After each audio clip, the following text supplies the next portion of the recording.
పితా పుత్ర పవిత్ర ఆత్మనామమున amen. He lifts, ఆయన లేవనెత్తును అని ఆధ్యాత్మిక కార్యక్రమమునకు మిమ్మల్ని అందరినీ ప్రేమపూర్వకముగా ఆహ్వానిస్తున్నాను. క్రీస్తునాథుని యందు ప్రియులకు సహోదరి సహోదరులారా, ఈనాడు సత్యశ్రీ సభ సామాన్య 3వ ఆదివారమును కొనియాడుతున్నది. వాక్య ధ్యాన విషయంలోకి వెళ్లే ముందు ఒక వ్యక్తి యొక్క జీవితాన్ని పరిశీలన చేద్దాం. ఆ పాప పేరు మ్యాక్కిలార్, మేరీ మ్యాక్కిలార్. ఈ పాప 1842వ సంవత్సరం జనవరి 15వ తారీఖున ఆస్ట్రేలియాలోని మెల్బోర్న్లో జన్మించింది. చిన్న వయసులోనే ఆమె కష్టాలు శ్రమలను చవిచూసింది. అనేకమైన పనిపాట్లతో సతమతమవుతూ జీవించింది. చిన్నప్పటి నుంచే భయభక్తులతో జీవించింది. భక్తి విశ్వాసాలను ఆమె చూరగొనింది. ఈమె పసి వయసులో ఉన్నప్పుడే ఆమె పేదల పట్ల, నిరక్షరాస్యుల పట్ల అమితమైనటువంటి ప్రేమను వ్యక్తపరుస్తూ ఉండేది. వారి చదువు కోసము ఆమె ఎంతగానో తపిస్తూ ఉంది. చదువుకునే హక్కు ప్రతి బిడ్డకు ఉంది, అది వారి హక్కు కనుక ఏ ఒక్కరూ నిరక్షరాస్యులుగా ఉండకూడదు, ప్రతి ఒక్కరూ చదువుకోవాలనేటువంటి తపనతో ఈమె జీవించింది. ఈమె 1866లో sisters of Saint Joseph's of Sacred Heart అనేటువంటి సభను స్థాపించింది. ఒక కన్యాస్త్రీగా మారి, ఒక మంచి కన్యాస్త్రీగా మారి ఈమె గురువు సహాయంతో ఈమె ఈ గొప్ప సభను స్థాపించింది. ఈ సభ స్థాపించిన దగ్గర నుంచి ఈమె పేదల పట్ల, ముఖ్యంగా గ్రామీణ ప్రాంతాల్లో నిరక్షరాస్యుల పట్ల ఈమె ప్రత్యేకమైనటువంటి శ్రద్ధను కనపరిచింది. ఆ యొక్క గ్రామాలలో పాఠశాలలు నిర్మించింది. అనాథల కోసం ప్రత్యేకమైన శ్రద్ధను కనపరిచింది. రోగులకు సేవ చేయటంలో ఎంతో ఉత్సాహాన్ని ఈమె కనపరిచింది. అయితే 1871లో ఈమె పేదల పక్ష నిలబడటం వలన, నిజాన్ని నిక్కచ్చిగా మాట్లాడటం వలన, ముక్కుసూటితనం ద్వారా, నిర్భయముగా మాట్లాడటం ద్వారా ఈమె అనేకమైనటువంటి ప్రతికూల పరిస్థితి ఎదుర్కొన్నది, అనేకమైన కష్టాలను ఎదుర్కొన్నది, అనేకమైనటువంటి అవాంతరాలను, అనుమానాలను, అపోహలను ఆమెను మోపటం జరిగింది. కనుక ఈమెపై తప్పుడు ఆరోపణలు చేశారు. ఎందుకు తప్పుడు ఆరోపణలు చేశారంటే కొన్ని విషయాలను ఆమె బయటపెట్టడం ద్వారా, నిజాన్ని నిర్భయముగా మాట్లాడటం ద్వారా ఈమెను బహిష్కరణకు గురి చేశారు. అయితే ఈ గడ్డు పరిస్థితులు కొన్ని సంవత్సరాల పాటు ఈమె ప్రతికూల పరిస్థితి ఎదుర్కొన్నది. ఎక్కడ కృంగిపోలేదు, ఎక్కడ నిరాశకు గురి కాలేదు, నిస్పృహకు గురి కాలేదు, కోపానికి గురి కాలేదు, అసూయ గురి కాలేదు, ప్రతీకార ఇచ్చ కోసము ఆమె తపన పడలేదు. మౌనముగా భరించింది, మౌనముగా సహించింది. ఆ 3-4 సంవత్సరాల పాటుగా ఆమె జీవితంలో పెద్ద చీకటి రోజులు. కానీ దేవునిపై ఆధారపడింది. దేవుని సహాయము కోరుతూ, ప్రార్థనతో, వినయముతో ఆమె అన్నిటినీ భరించింది. ఎక్కడ విశ్వాసాన్ని కోల్పోకుండా ఆమె జీవించింది. కాలక్రమేణా ఈ చీకటి రోజులు ఆమె నుండి వడిలిపోయాయి. ఆమెలో ఒక వెలుగు ఉదయించింది. ఆమె జీవితంలో గొప్ప వెలుగు ఏమిటంటే, ఆమెపై పడినటువంటి నిందలన్నీ కూడా తొలగబడ్డాయి. ఆమె ఒక నిర్దోషి అని రుజువైంది. తర్వాత ఆమె యొక్క సేవలు ఆ యొక్క దేశమంతటా కూడా వ్యాపించాయి. ఒక గొప్ప కన్యాస్త్రీగా జీవించింది. ఈ యొక్క ప్రయాణములో మధ్యలో వచ్చినటువంటి దాదాపు 3-4 సంవత్సరాల పాటు ఆమె ఎదుర్కొన్నటువంటి సమ్మెట దెబ్బలు, ఆటుపోటులు, ప్రతికూల పరిస్థితులు, బహిష్కరణ చీకటిని తలపించాయి. చీకటి రోజులను, చీకటి దినాలను ఆమె ఎదుర్కొన్నది. ఆ చీకటి రోజులను ఏమాత్రము ఆమె కృంగిపోక, కృషించిపోక, ధైర్యంతో, విశ్వాసముతో ముందుకు సాగింది. ప్రియ సహోదరి సహోదరులారా, ఈమె 2010 అక్టోబర్ 17వ తారీఖున 16వ బెనడిక్ట్ పాపు గారు ఈమెను పునీత పట్టాన్నిచ్చి ఈమెను అలంకరించి ఉన్నారు.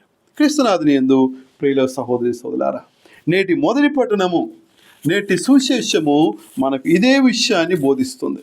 ఏమిటది? చీకటిలో, మరణపు నీడలో, మరణ ఛాయలో జీవించు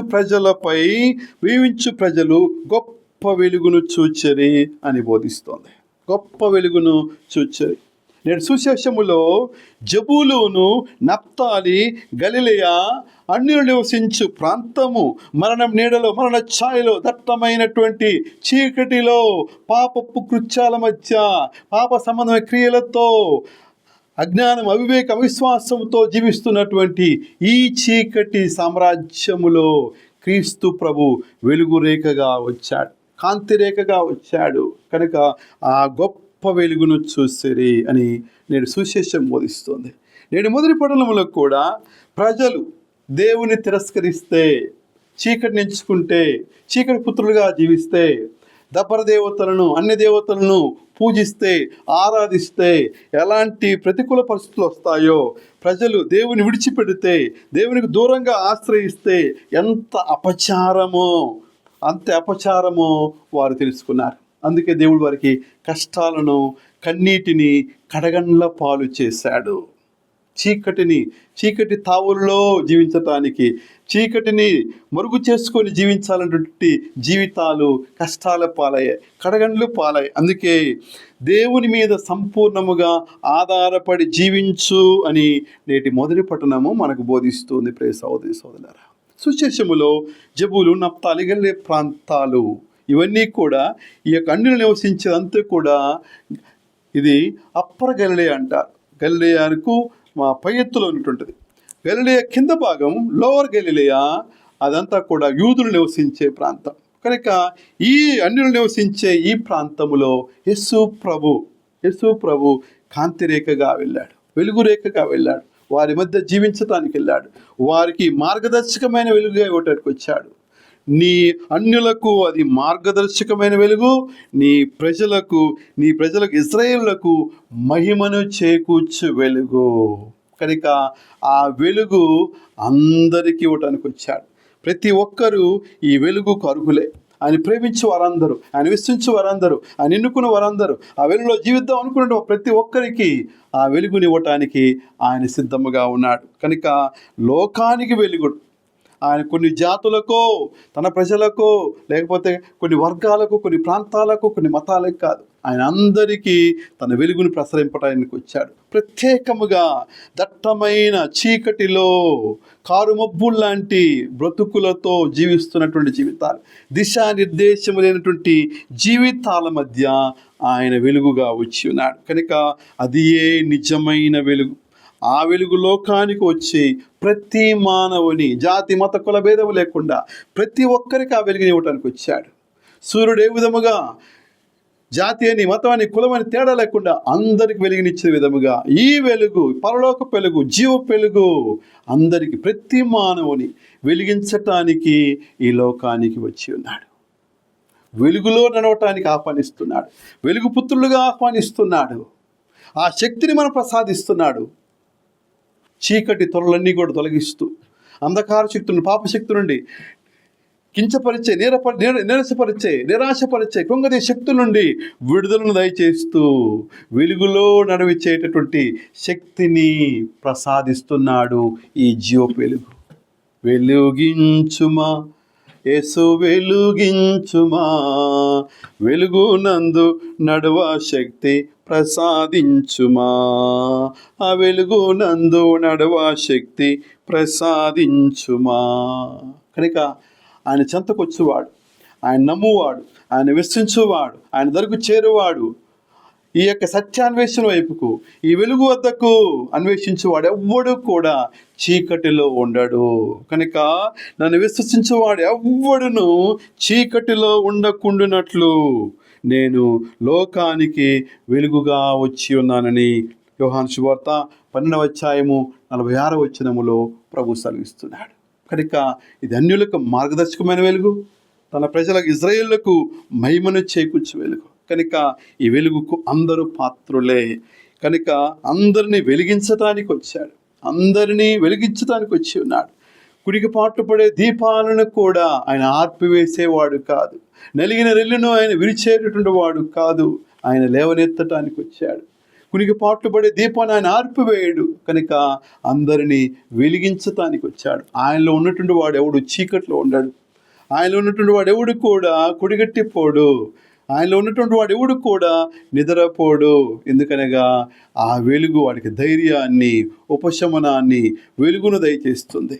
చీకటి సామ్రాజ్యాన్ని కానీ, చీకటి శక్తులకు కానీ, పాప శక్తులకు కానీ అతడు ఏమాత్రం భయపడడు, లొంగడు, జంకడు. కనుక క్రీస్తు వెలుగు, జీవపు వెలుగు అతనిలో ఉంది కాబట్టి చీకటి సంబంధమైనటువంటి వాడికి, పాప సంబంధం వాడికి దేనికి కూడా అతడు లొంగిపోలేడు, అతడు ఏమాత్రం జంకడు, భయపడడు.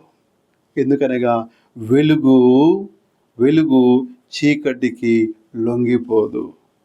నీ వెలుగే చీకటికి లొంగిపోవునా నా స్వామి, స్తంభముపై దీపముగా నిలిచిపోవునా.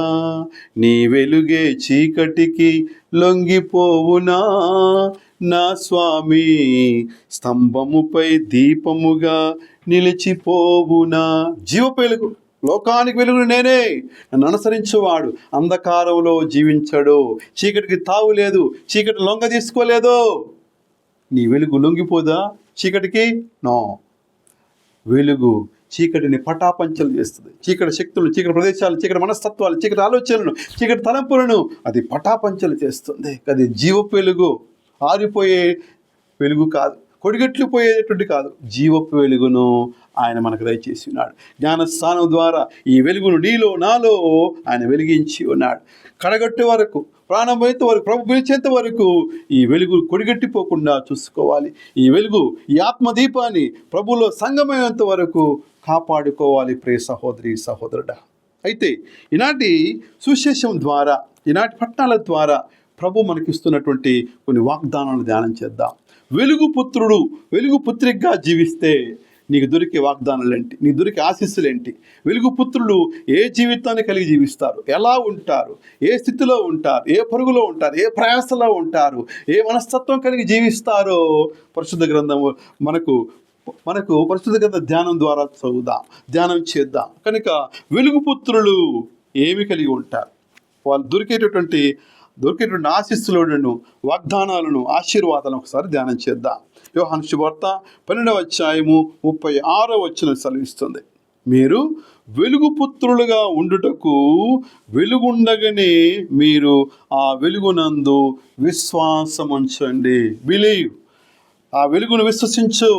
జీవితం ఉండగానే, జీవితం కొడిగట్టిపోకముందే, ఆరిపోకముందే, కాలం ఉన్నప్పుడే, సమయం ఉన్నప్పుడే ఆ వెలుగునందు విశ్వాసం ఉంచండి. అంతా అయిపోయిన తర్వాత, అంతా సంపాదించిన తర్వాత, అంతా కోల్పోయిన తర్వాత, జీవితం అంతా అయిపోయిన తర్వాత, నిర్మానుష్యం అయిపోయిన తర్వాత చీకటిలో ప్రవేశించేంత వరకు కాకుండా, కొడిగట్టిపోయేంత వరకు కాకుండా, ప్రేక్షక పాత్ర చూద్దాములే, తర్వాతలే, ఇప్పుడు కాదులే అని కాలయాపన చేయకుండా వెలుగున్నప్పుడే ఆ వెలుగును విశ్వసించండి, ఆ వెలుగునందు జీవించండి. బిలీవ్ అంటున్నది, ఆయన విశ్వసించు. ఆ వెలుగులో ఉండగానే, ఆ దీపం ఉండగానే, క్రీస్తు నీలో వెలిగించిన ఆ వెలుగు ఉండగానే, నీ యొక్క ఆయుష్ ఉండగానే, బ్రతుకు ఆరిపోకముందే ఆ వెలుగునందు నీ విశ్వాసముంచు అని నేటి ఈ యొక్క పరిశుద్ధ గ్రంథ పట్టాలు సెలవిస్తూ ఉన్నాయి. వెలుగు పుత్రుడుగా ఉండాలంటే ఆ వెలుగునందు ఎల్లప్పుడూ విశ్వాసముంచు. కాసేపటి ఇటుగా ఒకరోజు చీకటి జీవితం, కొద్ది రోజు చీకటి జీవితం, కొన్ని సమయాలు, కొన్ని కాలాలు మాత్రమే వెలుగులో జీవిస్తూ, నిష్ఠతో జీవిస్తూ, తపస్కాలంలోనూ ఇంకా మరి పండగ టైంలోనూ కొద్ది నిష్ఠగా జీవిస్తూ, మిగతా కాలంలో మొత్తం తినుచు, త్రాగుచు, చీకటి పనులతో, చీకటి మనస్తత్వాలతో, చీకటి ఆలోచనలతో, చీకటి ప్రదేశాల్లో తిరుగుతూ చీకటి పుత్రుడుగా ఉంటావా? వెలుగులో జీవించువాడు చీకటికి లొంగిపోడు, చీకటి పనులకు, చీకటి ఆలోచనలకు ఏమాత్రం తావివ్వడు. కనుక మీరు వెలుగు పుత్రులుగా ఉండాలనుకుంటే మీరు వెలుగుండగానే ఆ వెలుగునందు మీరు విశ్వాసం ఉంచండి ప్రభు సెలవిస్తూ ఉన్నాడు. రెండవదిగా, మీ మనస్సులను వికసింపచేయండి. మీ మనస్సులను విప్పండి, తేరిపారి చూడండి, మీ మనస్సులను విప్పండి అని పరిశుద్ధ గ్రంథం మనం బోధిస్తుంది. ఎఫెసీ పత్రిక 1వ అధ్యాయము 18 నుంచి 19 వచనాలు చూసినట్లయితే, ఆయన వెలుగును చూచున్నట్లుగా మీ మనస్సులు వికాసము పొందునుగాక. మీ మనస్సులు వికసించునుగాక, వికాసం పొందునుగాక. అదే నా అభ్యర్థన, నా ప్రార్థన. ఎందుకు మీ మనసును వికసించాలి ఆ వెలుగును చూడటానికంటే, మిమ్ము చేరబిలిచిన ఆ నిరీక్షణ ఎట్టిదియో. ఎందుకోసము నువ్వు నిరీక్షిస్తున్నావు? ముందున్న బహుమానం కోసం. ప్రభు వాగ్దానం చేసిన ఆ యొక్క బహుమానం చేరటానికే. ముందున్న బహుమానమును, పౌలు గారు అన్న విధముగా ముందున్న బహుమానమును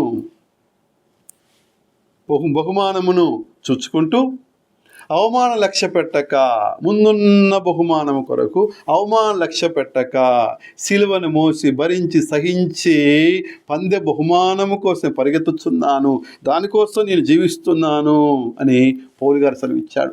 నిరీక్షణతో జీవించాడు, నిరీక్షణ కలిగి జీవించాడు ముందున్న బహుమానము కొరకు. కనుక ఆయన మేము చేరబిలిచిన ఆ నిరీక్షణ ఎట్టిదియో, ఆయన తన పరిశుద్ధులకు వాగ్దానము చేసిన దీవెనలు ఎంత మహత్తరమైనవో, విశ్వాసులకు మనలో ఉన్న ఆయన శక్తి ఎంత అతీతమైనదో మీరు తెలుసుకోగలుగుతారు. మీ మనస్సును విప్పితే, తేరిపార చూస్తే, ఆ వెలుగు వైపు చూస్తే మీరు స్పష్టంగా తెలుసుకోగలుగుతారు. చీకట్లో ఉంటే తిన్నామా, పడుకున్నామా, లేకపోతే కానా పీనా సోనా టైపులో ఉంటాం. చీకటిలో ఉంటే, వెలుగులో ఉంటే నీ జీవితము ఎందుకోసం జీవిస్తున్నాను, ఎవరి కోసం జీవిస్తున్నాను, ముందున్న బహుమానాన్ని పెట్టుకొని నిరీక్షణతో ముందుకు పోతావు. ఆయన వాగ్దానములను గుర్తుపెట్టుకొని, ఆయన ఆశీస్సులను గుర్తుపెట్టుకొని నువ్వు ముందుకు సాగుతావు. ఆ శక్తి ఎంత గొప్పదో, ఆ వాగ్దానములు. నేను విడువను, ఎడబాయను, నేను తోడే ఉన్నాను, సదాకాలం మీకు తోడే ఉన్నాను, ఎల్లకాలం మీకు తోడే ఉన్నాను. అట్టి జీవితాలకు ఆయన ఇచ్చే వాగ్దానములు. నా ప్రియకుమారుడా, నిన్ను గూర్చి నేను ఆనందిస్తున్నాను, సంతోషిస్తున్నాను, రమ్ము, నీకై సిద్ధపరచబడినటువంటి స్థలమును చేకూరమంటాడు. కనుక వెలుగు, ఆయన వెలుగు చూచినట్లుగా మీ మనస్సులు వికసించాలని నా అభ్యర్థన. అప్పుడు మీరు తెలుసుకుంటారు ఆయన వాగ్దానాలు ఎంత మహత్తరమైనదో, ఆయన శక్తి ఎంత అతీతమైనదో మీరు స్పష్టముగా చూడగలుగుతారు. మీ మనస్సులను ఉన్నతము వైపు తిప్పండి, మీ మనస్సులను పరలోకం వైపు తిప్పండి, ఆ వెలుగు వైపు చూడండి, ఆ వెలుగును సమీపించండి. అప్పుడు మీరు స్పష్టముగా ఉన్నతమైన దాన్ని, సమతైన దాన్ని, సంపూర్ణమైన దాన్ని, ఉత్తమమైన దాన్ని మీరు తెలుసుకోగలుగుతారు. చీకట్లో ఉన్నంత వరకు మీరు ఈ వెలుగును సమీపించలేరు, ఉత్తమ నిర్ణయాలు చేయరు, నిరీక్షణ ఉండదు, దేవుని యొక్క వాగ్దానాలు ఏమాత్రం కూడా తెలుసుకొనలేరు. లోకపరమైనవే, శారీరకపరమైనవే, మానసికపరమైనవే, అంధకారకు సంబంధమైన వాటినే మీరు తెలుసుకుంటారు. అదే జీవితం అనుకుంటారు, అదే ఆనందం అని చెప్పేసి ఉబ్బితబ్బిబవుతూ దానిలోనే జీవిస్తారు. కనుక మీ మనస్సులను వికసించాలనే నా యొక్క అభ్యర్థన. అప్పుడు మీరు ఆ వెలుగును స్పష్టముగా చూడగలుగుతారు. ఇక మూడవదిగా, ఎల్లప్పుడూ కృతజ్ఞులై ఉంటారు వెలుగుపుత్రులు, వెలుగు పుత్రికలు ఎప్పుడు కూడా దేవునికి కృతజ్ఞులై జీవిస్తారు. ఎందుకు వారు కృతజ్ఞత జీవిస్తారు అంటే, కొలస్సీ పత్రిక 1వ అధ్యాయము 12 నుండి 13 వచనం చూసినట్లయితే, తన పవిత్రుల వారసత్వములో వెలుగునందు భాగస్థులగుటకు మిమ్మల్ని యోగ్యులుగా చేసిన తండ్రికి మీరు కృతజ్ఞతలు తెలుపుకొనుచున్నారు. ఎందుకనగా ఆయన మనలను అంధకార శక్తుల నుండి విడిపించి తన ప్రియపుత్రుని సామ్రాజ్యములోనికి సురక్షితముగా తోడుకొని వచ్చెను. కనుక జీవితాంతం ఎల్లకాలము కృతజ్ఞులై జీవిస్తారు వెలుగుపుత్రులు. ఎందుకనగా నీ నుండి పాప శాప మరణాన్ని, జన్మ పాప ఇతర పాపం తొలగించి ఈ నుండి ఈ యొక్క పాప సంబంధమైనటువంటి జీవితము నుండి, ఆదాము సంతతి నుండి నిన్ను విడుదల చేసి, విమోచింపచేసి, అంధకార శక్తుల నుండి, సైతాన శక్తుల నుండి, పీడించి, నిరాశపరిచే, కృంగదీసే శక్తుల నుండి నిన్ను విడిపించి సురక్షితముగా తన నీ ప్రియపుత్రుని నీతి, శాంతి, సమాధానం దొరికే, నెమ్మది దొరికే తన ప్రియపుత్రుని వెలుగు సామ్రాజ్యములోనికి సురక్షితముగా నిన్ను తోడుకొని వచ్చాడు. తన బిడ్డగా చేసుకున్నాడు, తన ప్రియపుత్రునిగా చేసుకున్నాడు, తన వారసునిగా చేసుకున్నాడు. గొప్ప భాగ్యాన్ని బట్టి, ఈ గొప్ప అంతస్తును బట్టి ఎల్లప్పుడూ కృతజ్ఞులై ఉంటారు ఈ వెలుగు పుత్రికలు, ప్రియ సహోదరి సహోదరులారా.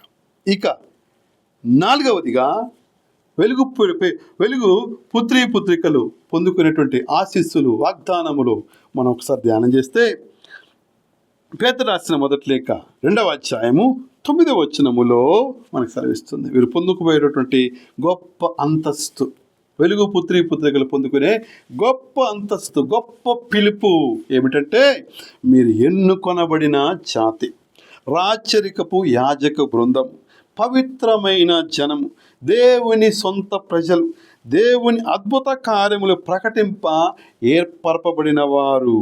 ఆయన ఏమిము చీకటి నుండి అద్భుతమగు తన వెలుగులోనికి పిలిచెను.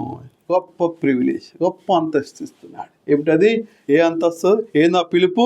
మీరు ఎన్నుకొనబడిన జాతి, వెలుగు పుత్రికలకు ప్రభు ఇస్తున్నటువంటి గొప్ప అంతస్తు, గొప్ప అంతస్తు. ఎన్నుకొనబడిన జాతి, రాచరిక గురుకులు, దేవుని సొంత జనాంగము, దేవుని మీ ప్రియపుత్రులు మీరు. ఆయన వెలుగును, ఓ వెలుగు పుత్రికలారా, ఆ వెలుగును ప్రకటింప, ప్రసరింప, మీ జీవితం ద్వారా, మీ పనుల ద్వారా, మీ క్రియల ద్వారా, మీ ఆలోచనల ద్వారా, మీ యొక్క సందేశం ద్వారా, మీ బ్రతుకుల ద్వారా, మీ క్రియల ద్వారా ఆ వెలుగును ప్రకటింప ఏర్పరపబడినటువంటి వారు అని ప్రభు వెలుగు పుత్రికలకు ఇస్తున్నటువంటి వాగ్దానము, ఆశీర్వాదాలు, ఆశీస్సులు. ప్రియ సహోదరి సోదరులారా, ఇన్ని ఇస్తున్నాడు వెలుగు పుత్రికలకు. ఇన్ని ఆశీర్వాదాలు, ఇన్ని వాగ్దానాలు, ఇన్ని ఆశీస్సులు దయచేస్తూ ఉన్నాడు వెలుగు పుత్రికలు. కనుక నీవు వెలుగులో ఉన్నావా, చీకట్లో ఉన్నావా? లేక వెలుగులో ఉన్నట్లు నటిస్తున్నావా? పైకి వెలుగులో ఉన్నట్లు జీవిస్తూ కనపడుతున్నావా? మనుషుల మధ్య, సమాజం ముందు ముఖస్థుతితోనో లేకపోతే నీ హావాభావాలతోనో నువ్వు వెలుగులో ఉన్నట్టుగా నీవు నటిస్తూ ఉన్నావా, జీవిస్తూ ఉన్నావా?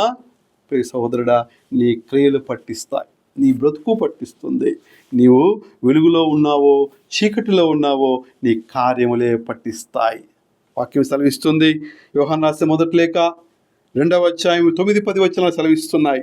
తాను వెలుగునందు ఉన్నానని చెప్పుకొనుచు తన సోదరుని ద్వేషించువాడు ఇంకను చీకటి యందే ఉన్నాడు.